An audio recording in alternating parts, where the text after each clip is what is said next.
What's one thing you saw that you can't explain? Story 1. A tree fell in front of us while we were driving. It almost killed us. Moments later, a group of men dressed in nice clothes just happened to have chainsaws in their car, which was black and had black tinted windows. They started cutting up the tree. We quickly turned around and said, nope. I tried to tell myself that it was just Mormons who happened to have chainsaws in the back of their car. I called my mom the other day to see if she still remembers that incident, and she does. Having grown up very rural, I've definitely heard of stories like, well, we were on our way to a funeral when the tree fell across the road. Luckily, we had chainsaws from last night. Note to self, carry around a chainsaw with you on your next long road trip. Story 2.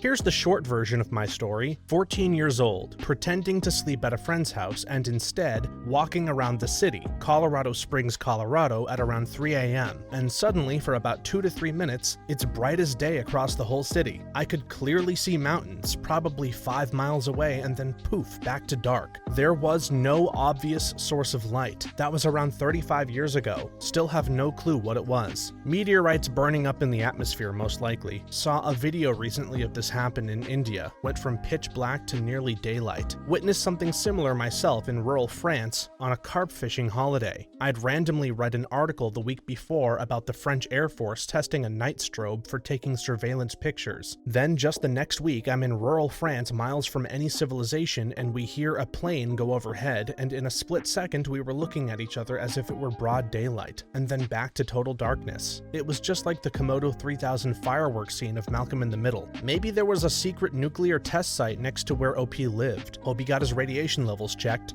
Story 3. I fly helicopters for a living. I was working on a power line one year and was going back to our landing zone and noticed an opening in the trees that appeared to be a leg. I came back and tried to get as low as I could into the clearing, thinking it was a person. It was a full-grown cow that had been completely skinned. There were no farms around and the animal didn't appear to be cut up in any way. I went back to the landing zone, picked up one of my ground crew members and flew back with him just so that he could verify that I wasn't crazy. On the flight back, we were both kind of in awe because we have no idea how that animal got to be where it was. Even more so, that it had no skin on its entire body. It looked like a perfect cow, sans skin. I knew someone once who was illegally flying a small aircraft in a very rural area, and for a variety of reasons had a ton of shrimp on board. The aircraft started losing altitude and they decided to lighten the load by throwing the shrimp overboard. It left a lot of locals very confused about the large amounts of raw shrimp in the trees. Maybe the cow didn't go up. My guess is that a farmer found a dead cow or it keeled over in front of them, and since they couldn't save the meat or didn't want to deal with hauling it back, perhaps they were illegally grazing, they saved the only thing that they could easily carry, the hide. Really rude of them to leave it there though, bet it smelled awful. Nah, that's straight up black magic. I'm not going anywhere near that. Story 4. A voice sounded like my friend's sister calling out his name from a tree line in a park. I and my friend were walking home in the middle of the night, and both of us heard it. He was called out 3 times. Crazy how you always hear these stories. I heard my wife calling me from the basement, but she was out of town, or similar. The story always ends with, I was super freaked out, so I ran. We never hear the perspective of somebody who approached the voice. That's because those who approach the voice do not live to tell the tale. Reminds me of my mom yelling out to me as a kid, except she was at work and I was home alone. Story 5.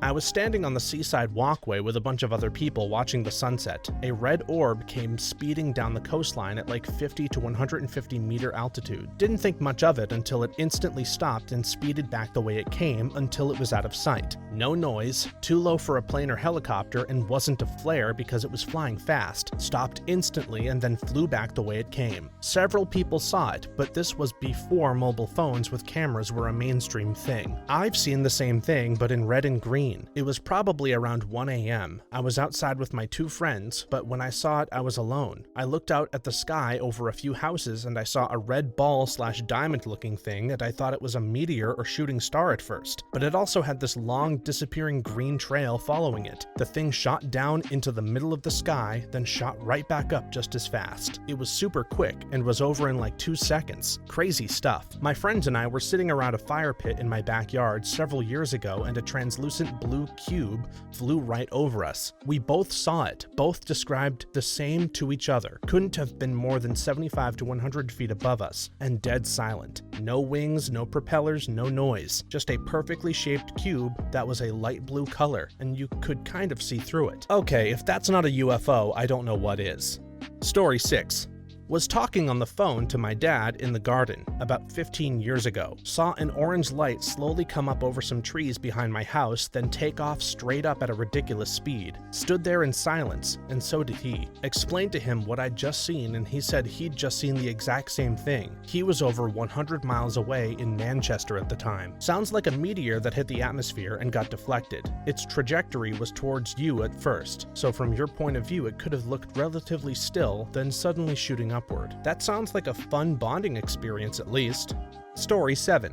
One night, years after high school, I'd gotten married. I had a vivid and very sad dream about the first boyfriend I ever really loved. We were 15 and 16, broke up about 3 years later because he really got into drugs. I had this dream maybe 9 years after that. I dreamed I was walking down a crowded sidewalk in some big city and I bumped into him going in the direction I just came from. He was crying and he asked me for help. I can't remember if the dream changed then or if I woke up, but it was just that little snippet of seeing his face. It was so clear, I still remember how his beautiful eyes looked. I don't know why I waited a couple more years to call his mother and ask about him one day when I recalled that dream for some reason, but I did call her. It turns out he had died in a freak accident around the time I had that dream. He had a car in his garage that he was working on. He had climbed on the hood for some reason to do something and he fell, broke his neck, and it was fatal. Now I'm always sad and a little creeped out every time I think of that dream. Probably always will be. A very similar thing happened to my father when he was around 18 years old. He was at home sleeping and woke up suddenly around 2 a.m. thinking of his best friend who was in trouble in his dream. He tried to call his friend in the morning, and it turns out his best friend died in a car crash at 2 a.m., precisely when he had that dream. I wouldn't call myself deeply spiritual or religious or anything, and at one point in my life I was a fairly outspoken atheist, but as I've gotten older, I've gotten less certain. Stories like this resonate a little harder, I guess. Like love and connection to people is a real psychic bond that we can't fully explain or measure. Like our existence as sapiens, social animals, have a latent metaphysical level that we can't consciously access but accidentally brush against. It's weird, I guess, but beautiful in a sense. The idea that our kinship with one another can transcend the natural and call out, or say goodbye, to our loved ones in death. I know that feeling. Sometimes dreams just know things before you yourself know it. It could be a coincidence, but it's creepy at times.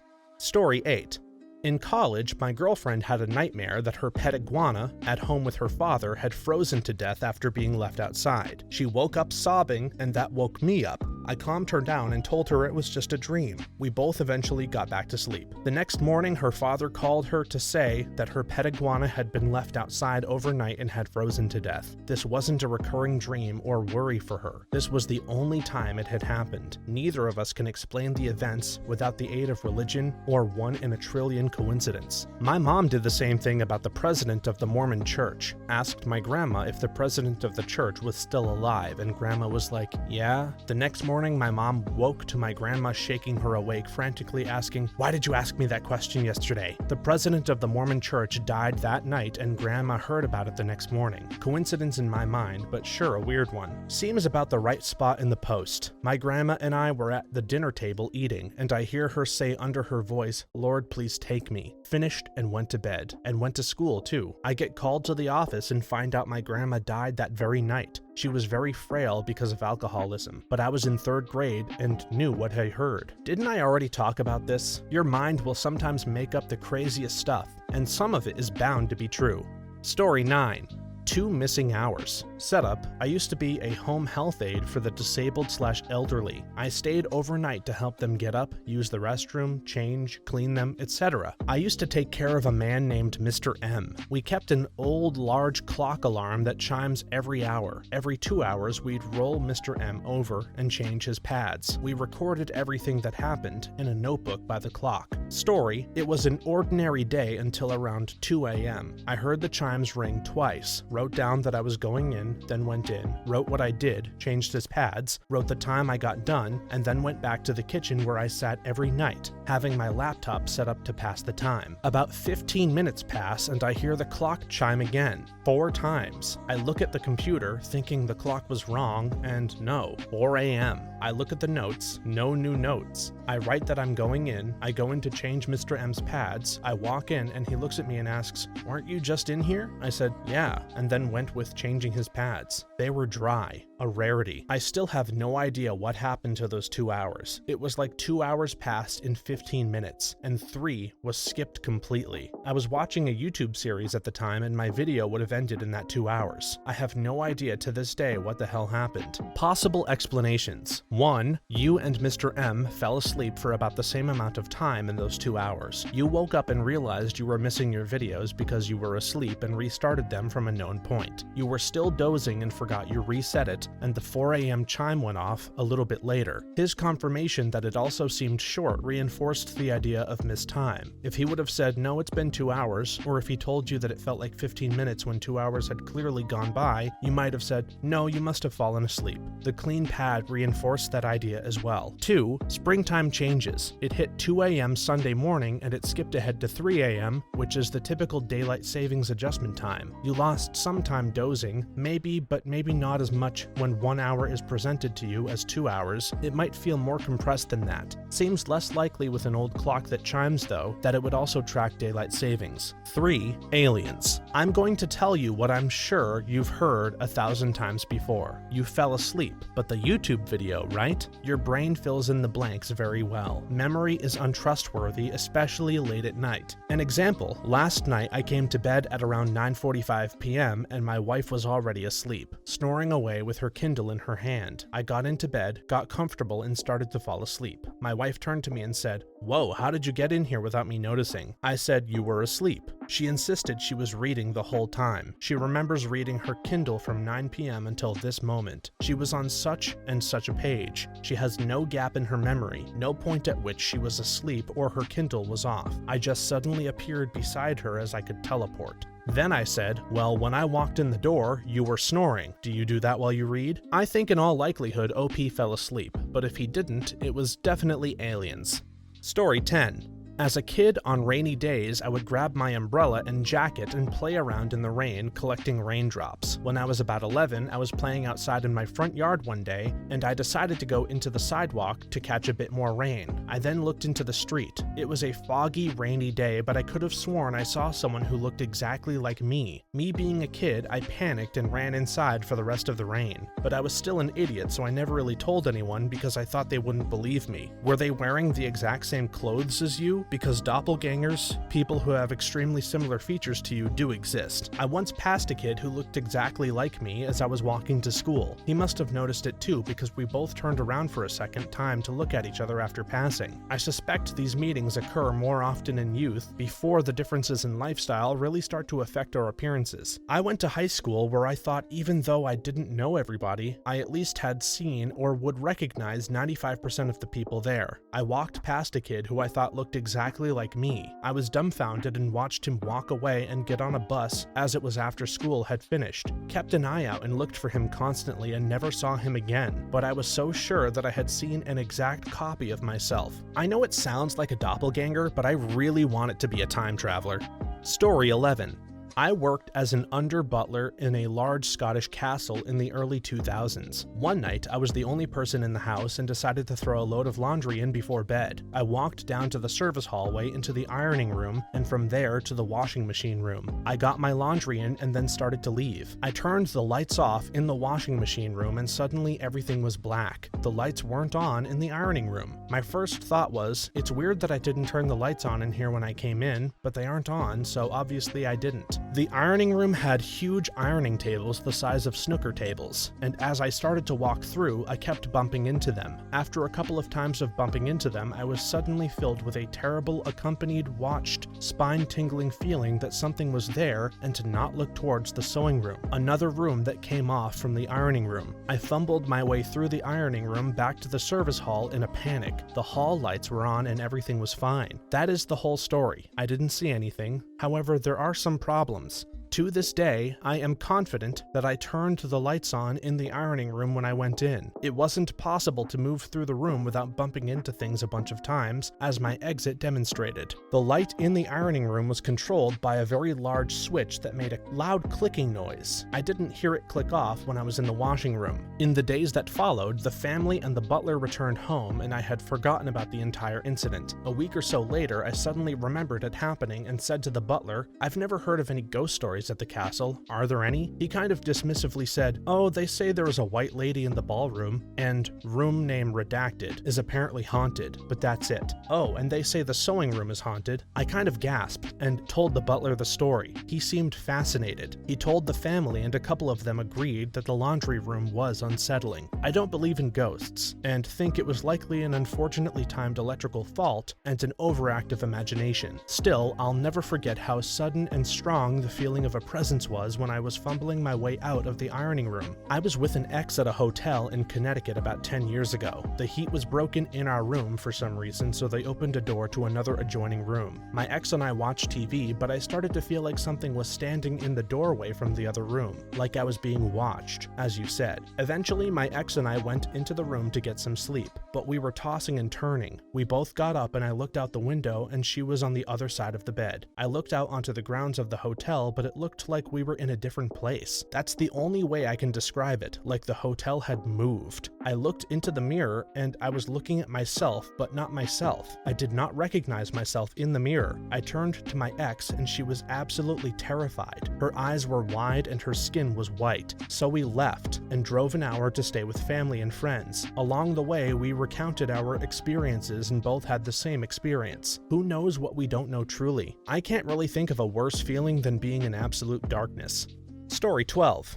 I, 13 at the time, was about to go to bed. I was brushing my teeth in front of my bedroom window, staring into the dark, when I suddenly heard someone screaming outside. I stopped brushing so I could hear it better. Someone was screaming out my name. I sort of froze and kept listening. More voices joined, all screaming my name and laughing loudly. It was kind of like an audience at a sports game. It went on for about 5 minutes. When it stopped, I, in shock, went downstairs to my parents to ask them if they heard anything. It was impossible not to hear as it was very loud. They had not heard anything. I assume it was some sort of hallucination. Still feel weird when I'm alone in my room late at night. Hypnagogic hallucination? Mine are always auditory like this, and sometimes they happen when I'm exhausted. I get this too. When I'm really tired sometimes, I'll hear a voice shout my name, but most common is the small oscillations in the sound from our fan becoming people whispering. Maybe sounds from the TV downstairs got similarly transformed into what they heard. I used to worry, but I brought it up to my psych when I was being prescribed something else, and he was like, "No worries, that's something that happens to lots of people." Big relief. Maybe it was a surprise birthday party gone wrong. Story 13. In my early 20s, I was home alone. I woke up to my cell phone ringing but missed the call. The number I missed the call from was my landline home phone number. I got up and found the cordless phone on the kitchen counter. I looked everywhere, but no one was in the house and the doors were all locked. It was most likely a spoof call. My husband got into an argument with a very confused, grumpy old man once. My husband was in the shower and put his phone on charge. When he got out, he had 3 missed calls. Assuming it was someone they knew, he called it back. Husband: "Hi, who's this? I missed 3 calls from you." Old man: "Why are you asking me who I am? You called me." "No, you called me 3 times. "No, I see right here. You called me 4 times now. Who is this?" Husband realized what happened, a spoof, apologized, and politely got off the phone. I can only imagine some disgruntled call center employee was in a bad mood and just wanted to mess with people that day. It was either a scam or someone broke into their house. Can't really think of an explanation here. Story 14. When I was at university in my 2nd year, we lived in a terraced house. I have a history of vivid/lucid dreams and had just recently at this time experienced a couple of episodes of sleep paralysis. One night I woke up, I think anyway, and I remember staring at the doorway completely frozen and seeing the shadows of 2 men there. They were whispering about taking me and discussing whether I was asleep. I remember hearing, "Shh, go back to sleep." It was completely fuzzy and dark, and I was in that very much blurred reality stage of not being able to tell if I was was awake properly or not. I couldn't move at all and chalked it up to sleep paralysis and went back to sleep. I wouldn't have thought twice about it, except the police knocked on our door that afternoon. I wasn't in, my housemates told me, and said our neighbor had their house broken into that same night. The real kicker is that at the time our front door lock was broken. Anyone could have come in and left without us knowing. To this day, I will truly never know if it was a coincidentally bad day to have a nightmare or a lucky escape. If it helps to calm your mind, if you didn't move when you woke up, you said you were frozen and just opened your eyes, and you said they were standing in the doorway, it's very unlikely they saw you were awake. So if they told you to go back to sleep, it was probably your mind making it up, and I'm betting it was sleep paralysis. That sounds like the world's nicest home invader. Story 15.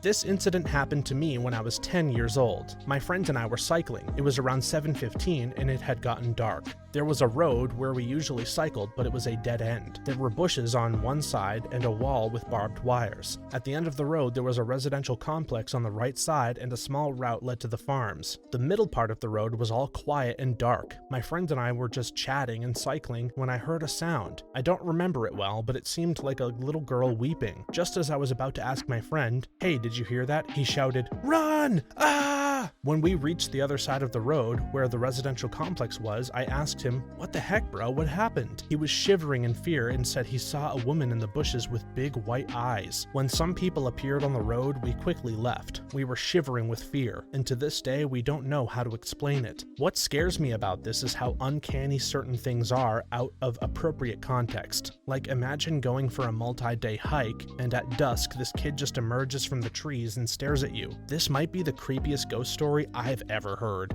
Story 16. Actually, I still don't understand the concept of deja vu. It happens to me about twice a year since I was around 18 years old. I'm 44. Just random places or experience that I swear I've seen and been through before. It's so strange. It's likely more complicated than this, but I've heard it's theorized that your brain can store memories as short-term or long-term memories, usually as short-term memories that later get moved to long-term memories. In deja vu, your brain is accidentally storing them as long-term memories while you're experiencing them, making it feel like you're remembering them at the same time that you're experiencing them. Your brain is accidentally autoplaying your memory as it's recording it. I heard a theory that states that deja vu is kind of like your brain defragging its storage. So basically it's moving your current memory into a more efficient place to store. But while it does that, the memory exists twice, giving you that feeling. I like the autoplay suggestion. Our brains are like computers in more ways than you'd think. Story 17. Shortly after my mother passed away, I was going through and organizing her belongings in her room. I was talking out loud as if I were talking to her. There were some boxes with family photo albums I'd been looking for that I hadn't been able to find, and it was really worrying me. I was sitting on the floor and said out loud, "Where did you leave those albums, Mom?" Very slowly, her closet door opened on its own, a slow creaking movement from nearly totally closed to half open. I was as terrified as I'd ever been in my life. I froze and didn't move, but I looked at exactly eye level and there was a cardboard box labeled albums in my mother's handwriting on the lower shelf of the closet. I am not a religious or even spiritual person, and I thought that there might be some imbalance in the hanging of the closet door. I went back to the door many times and tested it by wiggling it back and forth and leaving it in different positions, but it's never moved that way since. I had to clean out my late mother's house last year, and as much as that would have freaked me out, I'm a little jealous. There were so many questions I wanted to ask her, and while it had been a few months since she'd passed, her death was unexpected, so I was still kind of in a state of shock where it was very hard to believe she was gone. So the whole time, it was like, I cannot believe I can't just ask her about this. The whole I'll never be able to talk to my mom again was still very hard to believe. I would have given anything to be able to ask her questions about stuff we found, especially photos or mementos. I'm sorry for your loss, but glad your mom still helped you out from the great beyond. Shortly after my mom died, my SIL asked my husband to go to her house and disconnect her modem, which was in the room where she died. Husband was in that room kneeling down to disconnect it, and it had just rained a ton, so her sump pump kicked on in the basement, and he heard what he thought was a very quiet moaning before he realized what it was. Said he damn near pissed himself and ran. This one was slightly heartwarming in a way. I really do hope it was OP's mom helping him out in some way. Story 18. Not me, but my dad. When I was younger, my biological mom and her husband kidnapped me and took off to another state. My dad said that he was finally starting to accept that he may never see me again after nearly a year of searching. And then one day, when he was on a walk, this little girl came up to him and asked, "Are you looking for a little girl?" He looked at her confused, and she just turned around and pointed up the block at a group of kids playing and said, "She's right there." He walked closer, past the girl to try and get a better look, and saw me in the group. He turned around to figure out what that little girl's deal was, and she was just gone without a trace. Turns out my bio mom and her husband had come back to visit family for whatever reason. I used to call it BS because the story is just so insane, but throughout the years, it's the one story of my dad's that never changed. Not one detail. He's told it so many times that I can recite it word for word, and he's always so awestruck when he tells it. Like I can almost see him racking his brain searching for the most logical explanation. I was 2 or 3 when it happened, and I'm now 26. He still can't piece it all together to this day. I've been the little girl in this situation. I can't explain her knowing his daughter was there, but I do believe that some people broadcast. I've had 2 experiences with this. One time when I was a teenager, I was having a little interaction with a stranger, an adult man. I was with a friend and we were getting directions home from a city we weren't familiar with. This was before cell phones, when people used to ask strangers for directions sometimes. Our eyes met and I felt this knowledge that he was at odds with his wife and in danger of the marriage ending. They were living separately and it had just happened recently. He was devastated. I felt an overpowering urge to tell him that he had to go to her and calmly explain himself fully and honestly, and have a completely open conversation with her. I was a shy, awkward teenager, and he was a grown man and a stranger, so I didn't have the nerve to actually say anything. But a kid might not have the conditioning or be painfully shy the way I was. I don't think I have any sort of special ability or anything like that. I think it was him, because it happened another time, but something very lighthearted. A group was having a guess the number of jelly beans in this jar and win it contest. The young lady manning the booth at the time I passed by was strongly encouraging me to enter for fun. I don't even like jelly beans, so I was declining. But she was really enthusiastically trying to convince me, and the entire time she was talking, I had the number in my head. I felt like she knew there was 174 or whatever, so that knowledge was just sitting in her head and in between the 2 of us. I didn't want to be a party pooper and let her down, so I wrote down that number. I won. I had guessed exactly right. I do not have luck like that, and I don't walk around thinking as though I have access to people's inner thoughts or feelings, but those 2 experiences felt very real and sincere. So yeah, maybe OP saw her dad from a distance, recognized him and said, "That's my dad, he's looking for me," and the little girl ran up to him and told him. Thanks for watching until the end. If you have a similar story that you would like to share, please leave it in the comments below. If you enjoyed this video, please leave us a like and subscribe. For more videos like this one right now, please stop by our channel. Thanks again, and see you next time.